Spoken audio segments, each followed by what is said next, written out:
Mr. Speaker, I yield myself such time as I may consume. The gentleman is recognized. And I rise to present H.R. 933, the Department of Defense and Military Construction and Veterans Affairs Appropriations and full year continuing resolution for fiscal year 2013.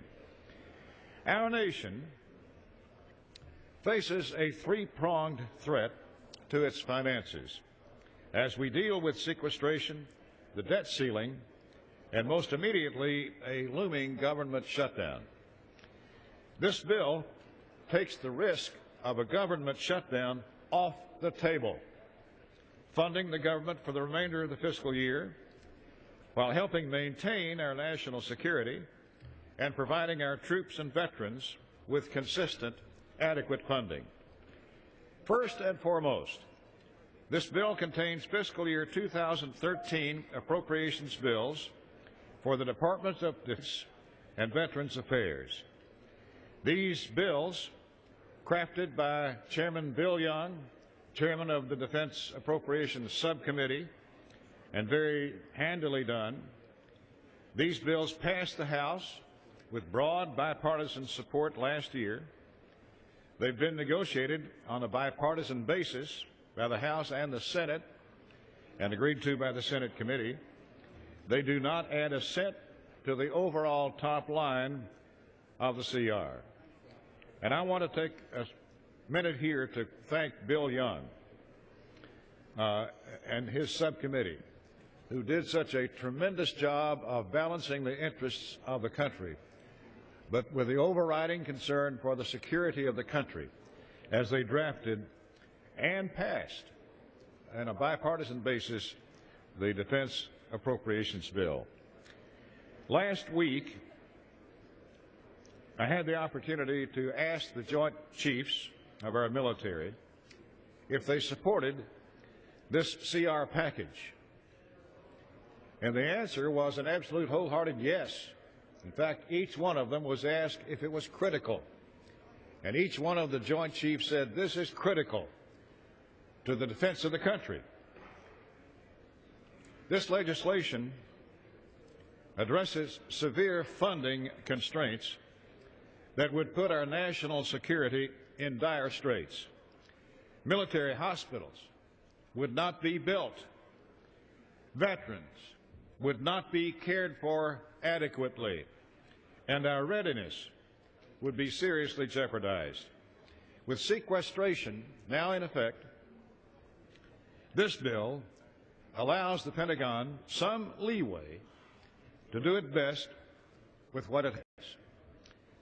The bill provides $518 billion, the same top line level as last year. Within this top line, accounts have to be reprioritized to ensure adequate investment in critical programs, such as operation and maintenance, while finding savings in lower priority areas.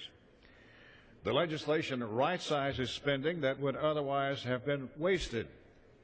For instance, we eliminate funding for unneeded spare parts and save funding from outdated programs and projects related to operations in Iraq, no longer needed. In addition, the bill provides $71.9 billion in discretionary funding for military construction and veterans affairs to ensure that our veterans get the care they've earned and that the quality of life in our military is continued. This includes an increase of about $2.5 billion in veterans funding, offset by savings in military construction.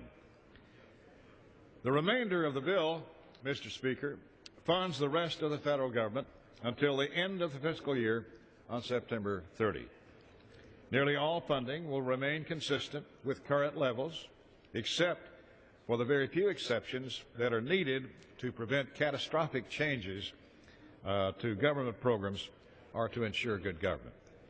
These include provisions allowing critical law enforcement entities to maintain current staffing levels, additional funding for embassy security and critical weather satellite launches, and an extension of the current pay freeze for federal employees, including members of the Congress. We've also required every single federal agency to provide spending plans to Congress to ensure transparency and strong oversight of taxpayer dollars. Nearly all of the funding in this bill is subject to the President's sequestration, bringing the grand total for discretionary spending to around $984 billion.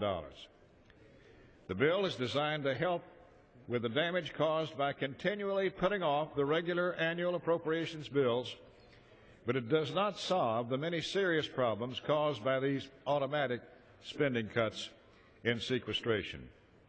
A full-year continuing resolution is not the way this Congress should be appropriating taxpayer dollars.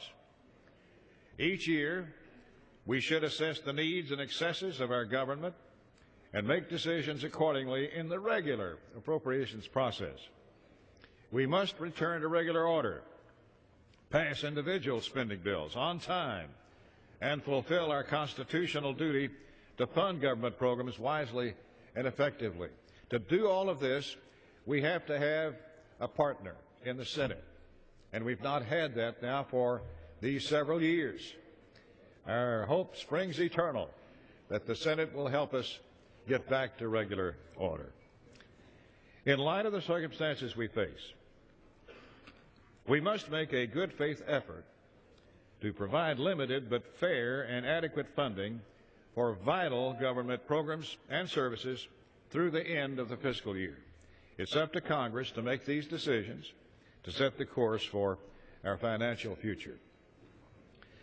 We must act now to make the most of this difficult situation. And that starts with avoiding a government shutdown on March 27th and providing for our national defense and our veterans. This CR package is the right thing to do, the right time to do it, and it's the fair thing. And so I urge, Mr. Speaker, my colleagues, to show our nation that we can get our work done by supporting this bill. I reserve. The gentleman from Kentucky.